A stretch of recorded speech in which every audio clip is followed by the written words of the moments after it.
Today, you will learn the story of Marcos, a man whose life changes when he encounters a barefoot girl on a freezing night. Silent, bearing a mysterious pendant and impossible secrets, she leads him down a path where redemption and the inexplicable intertwine. Who is she? What is she hiding?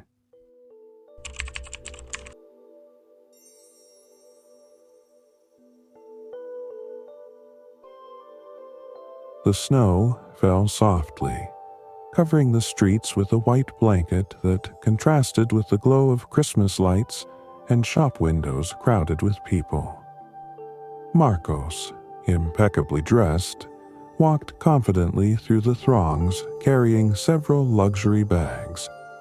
He had spent the afternoon fulfilling his personal tradition, carefully choosing gifts for everyone who would attend his Christmas dinner.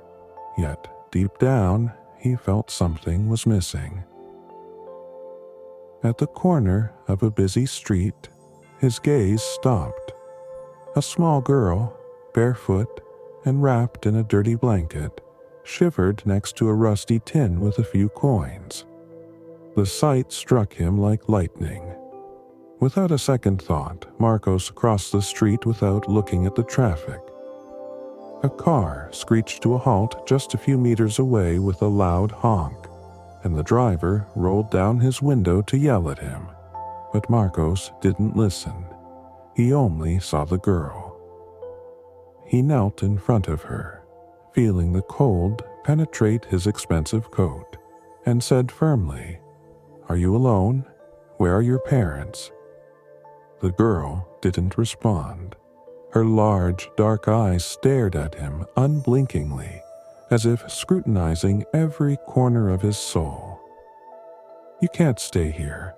Come on, I'll help you," he added, searching his pockets for a coin or a bill. When he reached out to drop some money into the tin, the girl placed her hand over his. It was icy, like metal. Marcos shivered, but it wasn't the cold night that caused it. For a moment, he had the strange feeling that the girl knew something about him, something that made him feel exposed. Then he noticed the pendant hanging around her neck, a roughly carved wooden figure, worn and weathered, yet oddly familiar. Marcos tried to smile to ease his unease. "Let's go somewhere warm. Don't worry." Without a word, the girl stood up. Marcos firmly took her small hand and led her to a nearby cafe, unaware that this night would change his life forever. The cafe was warm and filled with cheerful conversations. Marcos ordered hot chocolate for the girl and a cup of tea for himself, but she didn't touch her drink. She remained seated in her chair, motionless, her bare feet swinging at the edge of the seat. Her gaze never left the foggy window, as if she were waiting for something or someone. Marcos tried to talk to her, asking simple questions. Her name, where she lived, why she was alone. But he got no answers. Each attempt collided with a wall of silence that was becoming unsettling. Time passed, and after paying the bill, Marcos decided to take her home with him. He couldn't leave her there without knowing what would become of her. As he prepared to leave, his phone vibrated. It was a message from his sister, reminding him to arrive early for dinner. Marcos glanced at the girl and then at the clock. He was already late, but it didn't matter. By the time they left the cafe, night had fallen completely. Christmas lights flickered on tall buildings, reflecting off the snowdrifts. As they walked, Marcos felt a growing discomfort. Something didn't add up. The girl didn't seem tired or nervous. Instead, there was an unsettling calm about her. When they passed a store with a window display full of Christmas decorations, Marcos stopped and turned to her. "I don't know who you are or what you're doing here, but I'm going to help you. That's the right thing to do, isn't it?" he said, as if trying to convince himself. The girl raised her eyes and looked directly at him. Then, as if she had been waiting for the perfect moment, she spoke for the first time in a voice that was barely a whisper. "Why you?" The question froze him. Before he could answer, he felt the urge to look at the sky. Among the city lights and the night's haze, there were no stars, but it felt as though something else was watching him. On impulse, he murmured into the air, "God, how can you allow this on a night like this?" And that's when he heard it. A deep, powerful voice that seemed to emerge from somewhere deep within him, but resonated clearly, like the tolling of a bell. "I already did something. I made you." Marcos's heart raced. He looked around, searching for the source of the voice, but saw no one. Only the girl, staring at him with those piercing eyes, as if she understood something he was yet to grasp. The echo of those words hung in the air, as if time itself had stopped. Marcos looked at the girl, his heart pounding. His breathing was rapid, but she remained impassive, sitting on the edge of the sidewalk, watching him with that inscrutable gaze. "Who said that?" he asked quietly, almost in a whisper, as if not to break the silence. There was no response, neither from the girl nor the surroundings. The city's bustle continued as if nothing had happened. Laughter, Christmas songs, the hum of conversations. But to Marcos, the noise seemed distant, muffled. The girl tilted her head slightly, as if analyzing his every move. Then she raised a hand toward him. It was small, with thin, pale fingers. In her palm, she held the wooden pendant that hung around her neck. She extended it toward Marcos as if offering it to him. "What is this?" he asked, carefully accepting the object. As he held the pendant, a strange warmth spread through his hand, climbing up his arm and into his chest. In an instant, like a flash, an image appeared in his mind, a group of unknown people, each holding a version of that same pendant. They stood together in a circle, murmuring prayers, but their faces were blurred, unreachable. Marcos took a step back, dropping the pendant as if it burned. It fell to the ground with a dull thud, but the girl did not move to pick it up.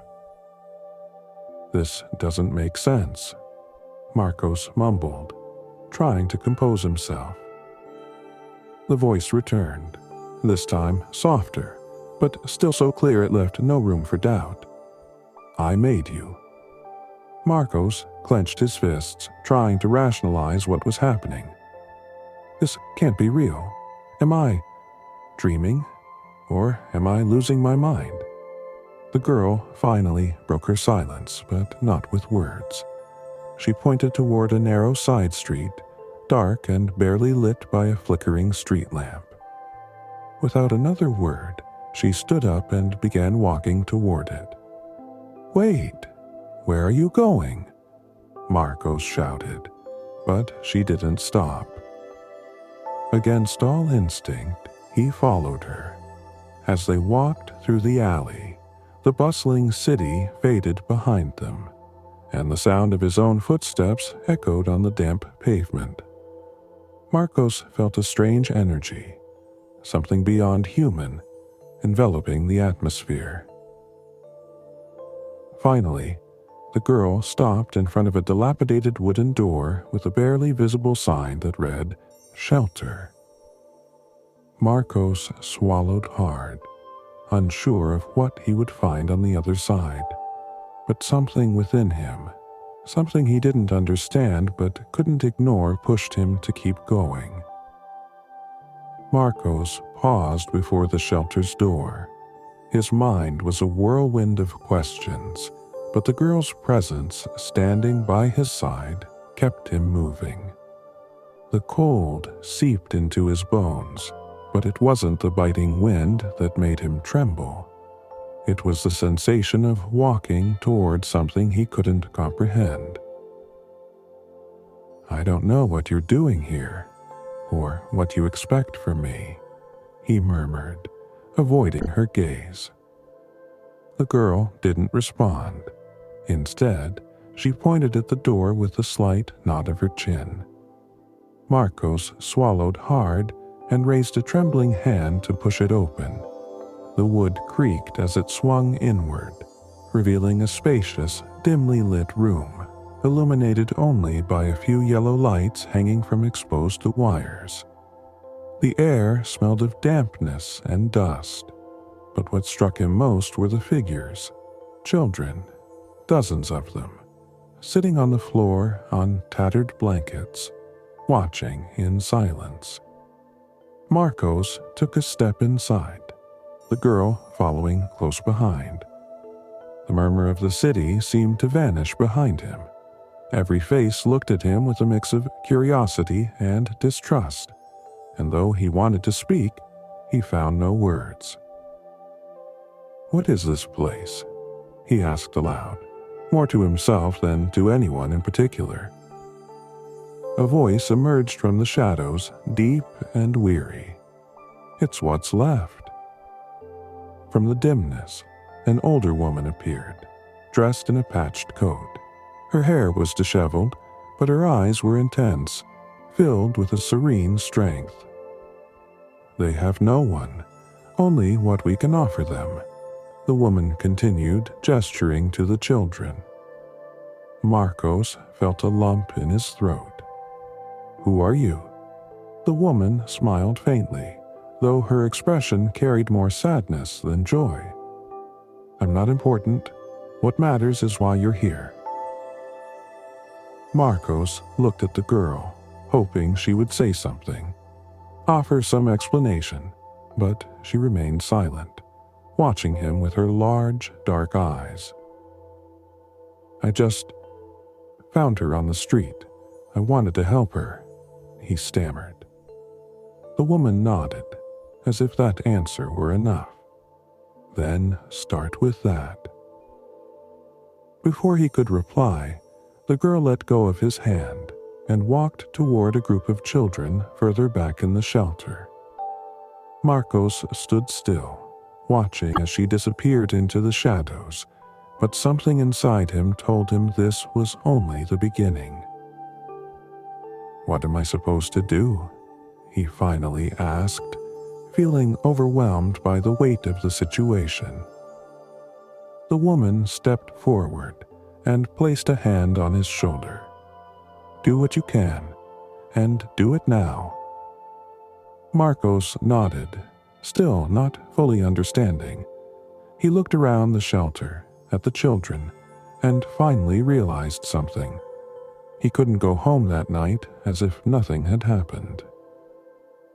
Marcos carefully closed the shelter's door and headed home with the girl. Though she was small and thin, every step felt as if he were carrying something much heavier.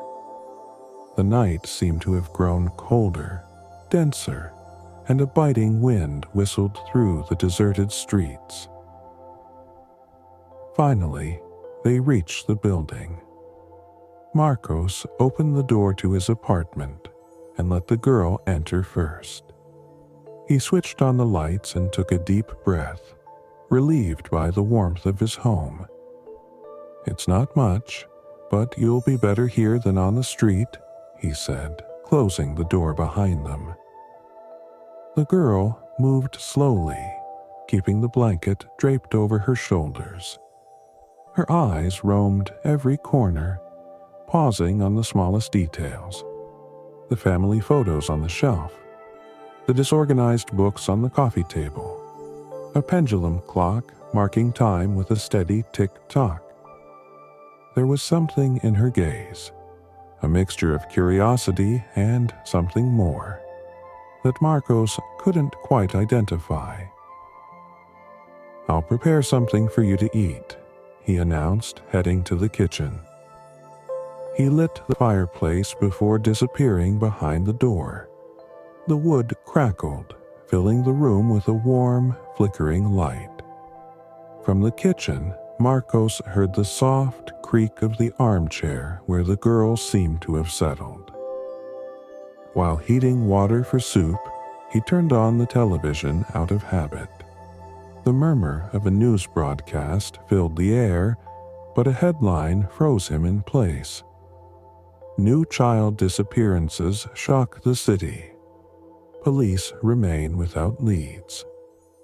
Marcos quickly stepped out of the kitchen, drying his hands on a towel. On the screen, the face of a missing child appeared alongside text listing his name and age. He was small, with dark hair and large round eyes, just like the girl now sitting in his living room. He turned to her, searching for any reaction, but the girl remained motionless, watching the flames in the fireplace. Around her neck, the wooden pendant hung, swaying slightly with the rhythm of her breathing. Marcos approached and knelt before her, pointing to the pendant. "That necklace, I've seen it before." The girl finally looked at him, but she said nothing. Her silence was so profound it seemed to absorb all the room's sound.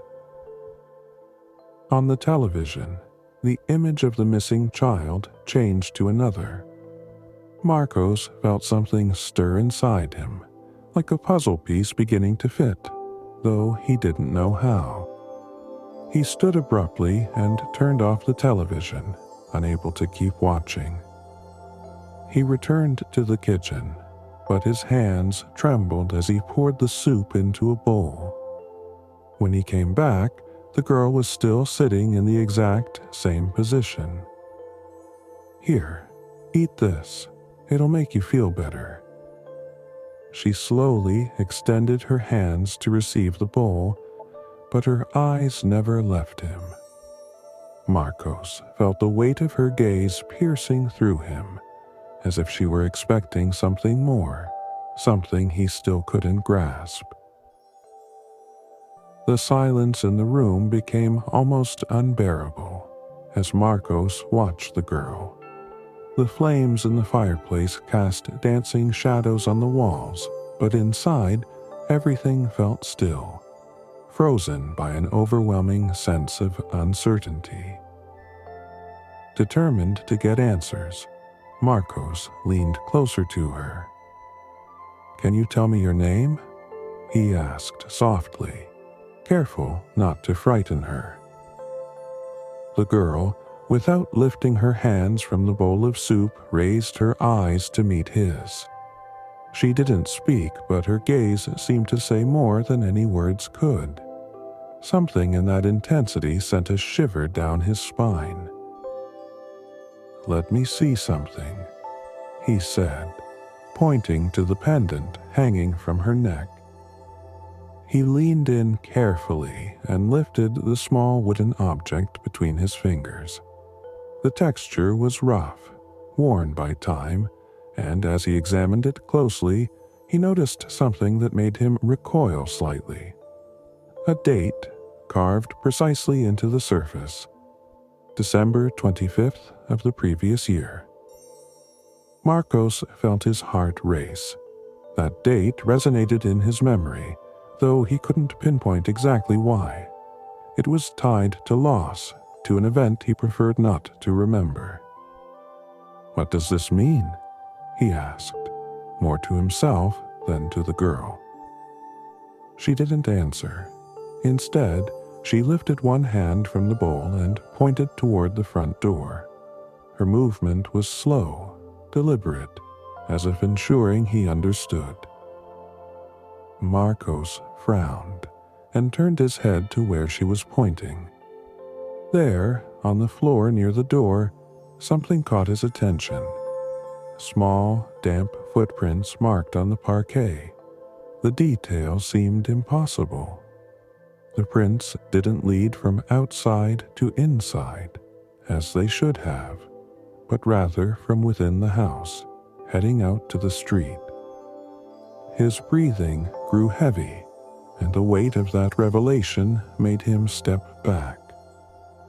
"What is this?" he murmured, more confused than ever. Without hesitation, he approached the door and opened it. Outside, the street was still blanketed in snow and shadows. The footprints continued across the white expanse, small and precise, disappearing into the distance. "How?" he began to say, but stopped when he turned back around. The girl was still sitting there, her eyes fixed on him, as if waiting for him to make a decision. For the first time since he had found her, Marcos felt genuine panic. Who was this girl? How had those footprints appeared? The weight of his uncertainty forced him to take a deep breath. He closed the door carefully, leaning his back against it as he tried to steady himself. But one thing was certain. He could no longer ignore that something unexplainable was happening. Marcos stood by the door, his body tense and his mind swirling with questions. The girl hadn't moved. She remained seated in front of the fireplace, her hands now folded in her lap. The vision of the footprints leading outside tormented him, but there was something else. Something about her that seemed to demand his attention. He took a step toward her, watching her cautiously, and then another. Finally, he stopped in front of the armchair. "I need to know who you are and why you're here," he said, his voice cracking slightly at the end of the sentence. The girl didn't answer. But this time, she shifted her gaze to the small metal box she had brought with her from the street. Marcos noticed it, placed carefully by her feet. He crouched down and picked it up. The cold metal sent a shiver through him. "Is this yours?" he asked, but silence was his only response.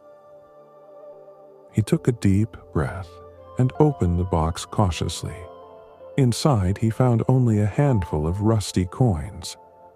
But as his eyes adjusted to the dim light, he saw something else, a small folded piece of paper. With trembling fingers, he took it out and unfolded it. The words written in a childlike scrawl left him frozen. How many times did you ignore it? The question hit him like a hammer. A sharp pain surged in his chest, as if something inside him had broken. The box fell from his hands, and the coins rolled across the floor, echoing like reminders of his own guilt. Marcos stumbled backward, collapsing into a chair. He shut his eyes tightly, but the images began flooding in. He vividly remembered all the times he had walked past people in need on the streets, elderly men begging in the rain, mothers clutching their barefoot children, young people playing broken instruments for spare change. He had always thought the same thing. Someone else will help them. "God," he whispered, covering his face with his hands. When he opened his eyes, he found the girl's unwavering gaze fixed on him. There was no reproach in her eyes, but no comfort either, only a silent expectation, as if she were waiting for him to understand something deeper. Marcos stood abruptly, stumbling toward the window. He needed air, needed to make sense of what was happening. The snow continued to fall, but his mind was a storm of memories and regrets. He turned back to the girl, his breathing heavy. "Why me?" he asked, desperate. The girl tilted her head slightly, as if pondering his question. Then she raised a hand and pointed toward the fireplace, where the flames burned brightly. Marcos followed her gesture and saw something he hadn't noticed before. The silhouette of the pendant she wore, projected in the shadows on the wall. It was the same shape he had seen in his mind when he held the necklace for the first time. Something profound, something incomprehensible, was connecting him to this girl and to his own past. The pain in his chest didn't fade. It was as if something inside him was demanding an answer, an action, something he had ignored until now. The silence in the room was broken by a sound he hadn't expected. The girl spoke. "They don't need you. I do." Marcos froze. The voice wasn't that of an ordinary child. It was deep, grave, and charged with an unsettling serenity. It was impossible to reconcile with the small, fragile figure standing before him. "What? What are you saying?" he asked, his throat dry, though he knew the question was almost absurd. The girl looked at him steadily, her face unreadable. "You always look outward, searching for excuses, reasons not to act. Now, it's time to look inward." Marcos felt a knot form in his stomach. There was something in those words that resonated deeply within him, something he knew he couldn't ignore. He closed his eyes, trying to calm the storm of thoughts in his mind. "Tell me what I can do. I'll do anything," he finally replied, his tone a mix of plea and determination. The girl set the bowl of soup aside and slowly stood. Her shadow, cast by the light of the fireplace, seemed taller than it should have been. She stepped toward him, her movements soft but deliberate. "Then listen to me," she said, moving close enough that he could feel her presence in a way that sent a shiver through him. Marcos nodded, unable to tear his gaze away. "I need you to remember. I need you to understand what you've forgotten." "What have I forgotten?" he asked, his voice barely a whisper. She raised a hand and pointed to the fallen box on the floor. The coins were still scattered, and the piece of paper with the question lay open. "How many times did you ignore it?" she repeated, but this time her tone was softer, more human.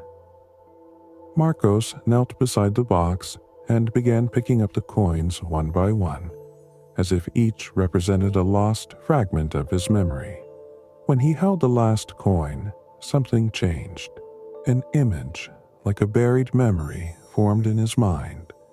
A small boy sitting against a cold wall on the street. Marcos had walked past him, wrapped in a warm coat and carrying bags full of gifts. He remembered quickening his pace, telling himself someone else would stop. The weight of that moment crushed him, leaving him breathless. "It was my fault," he murmured, the words slipping from his lips before he could stop them. The girl watched him silently. There was no judgment in her expression, only patient waiting. "How do I fix this?" he asked, looking at her with tear-filled eyes. The girl extended her hand, offering it to him. "Stand up. There's still time." Marcos took her hand, once again feeling that strange warmth emanating from her. He didn't fully understand what was happening, but for the first time in a long while, he felt like he was on the right path, The girl pointed firmly toward the front door, her small hand raised with an intention Marcos didn't understand but couldn't ignore. "Outside?" he asked, trying to confirm. She nodded slowly. With his heart pounding and his lungs heavy with the cold air, Marcos bent down to lift her into his arms. Although she was light, he felt the same invisible weight as before, as if the entire world rested on his back. He opened the door, and the icy night breeze engulfed him. The city was silent, shrouded in a frozen stillness. The Christmas lights sparkled, but in that moment they seemed distant, unreal, as if belonging to another world. "Where to?" he asked, looking at the girl's expressionless face. She extended her arm, pointing toward a dark alleyway that disappeared between old buildings. Marcos hesitated, but his legs started moving before his mind could decide. They walked for what felt like hours, though he knew it had only been minutes. They passed through alleys that grew narrower and darker, where the shadows seemed to take on a life of their own. Finally, they stopped in front of a worn wooden door. The inscription above it, faded and weathered, was clear and direct. "Shelter." Marcos swallowed hard, feeling a tension rise within him. He pushed the door open and stepped inside. The air was dense, heavy with dampness and something else, something indescribable. The room was dimly lit by yellowish lamps casting elongated shadows on the walls. Around him, a group of children sat on the floor, some clutching threadbare blankets, others staring blankly into space. Their faces bore the marks of cold loneliness and something deeper, a hopelessness that seemed infinite. Marcos gently set the girl down on the floor, and she walked toward the group, sitting among them as if she had always belonged there. "Who are they?" he asked in a low voice, more to himself than anyone else. "They are the invisible ones." Marcos turned and saw an older woman, her gray hair disheveled, and her eyes filled with a mix of weariness and determination. She wore a thick, patched coat, and her hands were crossed in front of her. "Excuse me?" he responded, still stunned by the scene. "They are the ones no one sees, the ones people choose to ignore," she said, stepping closer to him. "I keep them here as best I can, but it's no longer enough." "This place," Marcos began, but the woman interrupted him. "It's a shelter, but it won't last much longer. Resources are running out. I do what I can, but soon there will be nothing left to give them." Marcos felt a knot form in his throat. The scene before him was devastating, but the woman's voice, firm yet resigned, made him realize something he hadn't understood before. This wasn't just a place. It was a last hope for those who had been forgotten. And now, in some inexplicable way, he was there because it was his turn to do something. "What can I do?" he asked, his voice breaking but filled with determination. The woman looked at him with a faint smile. "Do what you should have done all along. See, look, and act." In that moment, Marcos understood. The girl, the shelter, the question in the box, it all had led him to this place, to this chance to redeem himself. For the first time in his life, he didn't think about what others might do, but about what he had to do. The days that followed were a whirlwind of action for Marcos. From the moment he left the shelter, his life had completely changed. Every time he closed his eyes, he saw the children's faces, their silent gazes full of questions and despair, and he always heard that voice, clear and deep. I made you. The first thing he did was contact his friends and colleagues. While some were skeptical, others, moved by his passion, offered immediate help.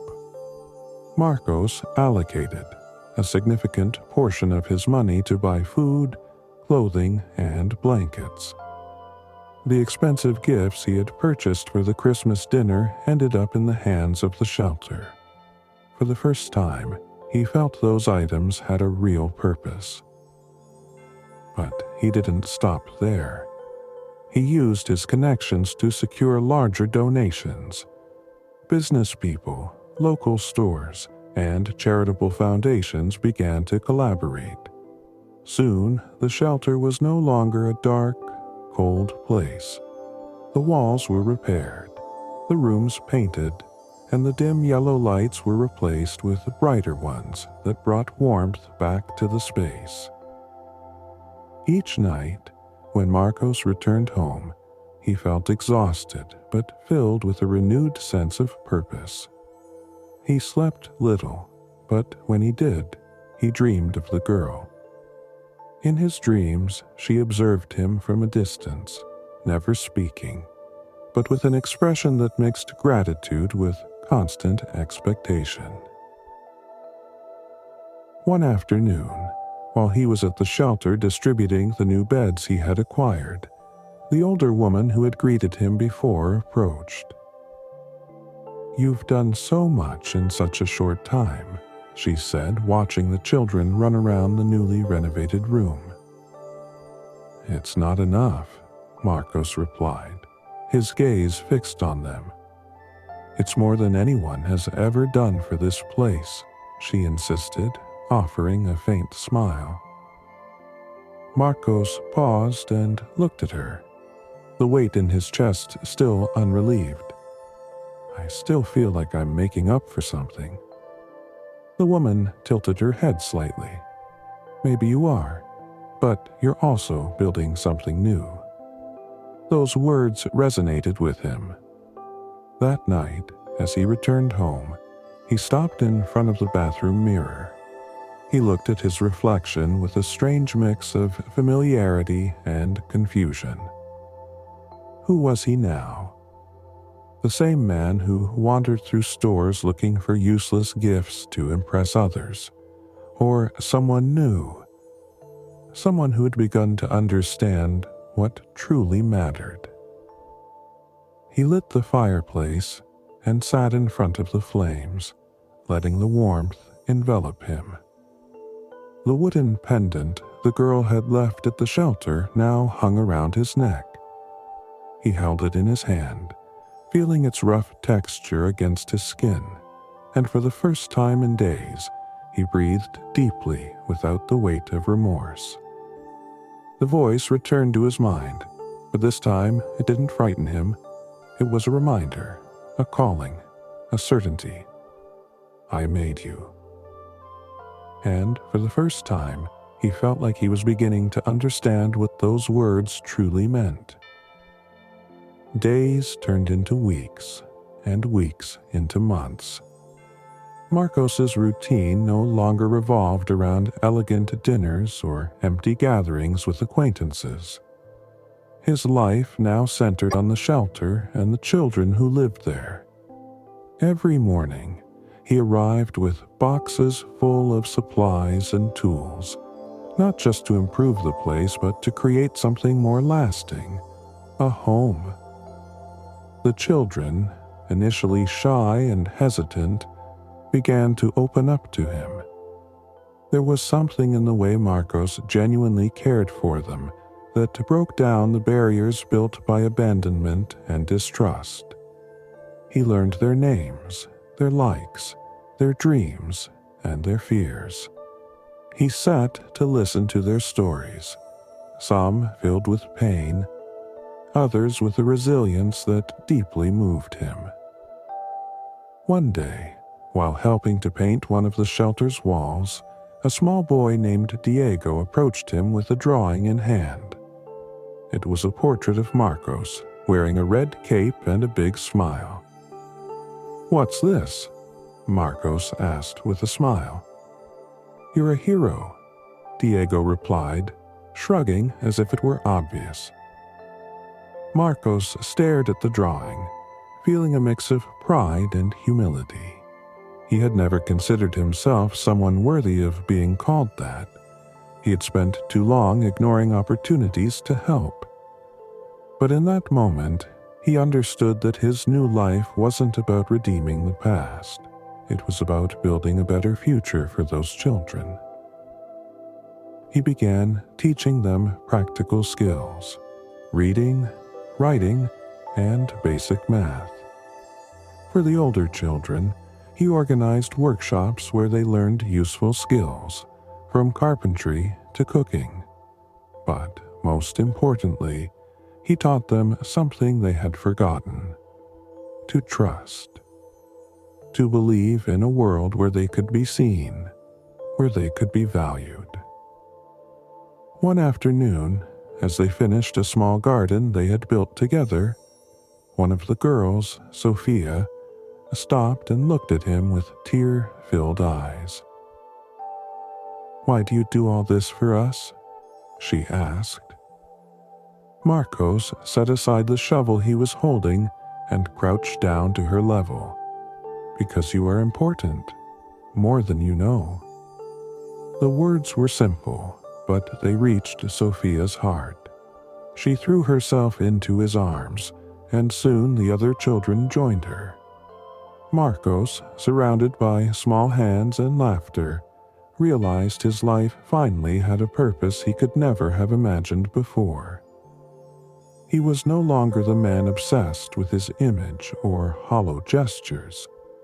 Now he was a mentor, a guide, someone who had found in serving others a reason to rise each day. That night, as he walked home, he looked up at the sky. The stars shone brightly, and for the first time in a long while, he felt that everything was as it should be. The wooden pendant hung around his neck, not as a weight, but as a reminder of what he could do when he chose to see and act. And with every step, he knew his new life wasn't the end of something, but the beginning of everything. The shelter was alive with energy. The children ran through the freshly painted halls, their laughter echoing off the walls like a constant reminder of hope. Marcos sat in a makeshift office going through boxes of old documents left behind by the woman who had once run the shelter. Though he was tired from his work, he couldn't help but smile at the happy voices beyond the door. He opened one of the heaviest boxes and began sorting through its contents. Yellowed papers, receipts, and worn photographs were jumbled together, reflecting the constant struggle to keep the shelter running for so many years. Then something caught his eye. It was a black and white photograph with frayed edges. In it, a young girl in a simple dress stared directly at the camera, her face serene but intense. Around her neck hung a wooden pendant identical to the one Marcos now wore. With trembling hands, he turned the photo over. On the back, written in neat but faded handwriting, was a date: December 25th, more than 50 years ago. The air in the room seemed to grow heavier. Marcos felt his heart begin to pound as he stared at the photograph, unable to process what he was seeing. "This can't be," he murmured, taking a step back. He turned, as if searching for answers in the empty space around him, and that's when he noticed. The girl he had found that night was gone. Panic gripped him momentarily. He rushed into the hallway, checking every room and corner of the shelter. He asked the children if they had seen her, but they all shook their heads. He returned to the office, his mind a whirlwind of doubts and inexplicable feelings. On the desk, where there had been nothing before, sat the small metal box the girl had carried with her. The lid was open, and inside was a new piece of paper. With trembling fingers, he picked it up and read the words written in the same handwriting as on the photograph. "Thank you for being the answer." Marcos collapsed into the chair, still holding the note. His mind struggled to find logical explanations, but deep down, he knew there were none. What had happened that night, what had brought him to this moment, was something beyond comprehension. He looked again at the photograph, then at the pendant hanging from his neck. He let out a long sigh, feeling a strange mix of peace and reverence. He didn't need to understand everything. What mattered was what he had done and what he would continue to do. Carefully, he placed the photograph and the note into the desk drawer. Then he left the office and joined the children playing in the yard. Though questions still swirled in his mind, one thing was clear. He had answered the call. And that answer had changed not only his life but also the lives of everyone around him. Marcos looked up at the sky, certain that the girl, whoever she was no longer alone, and neither was he.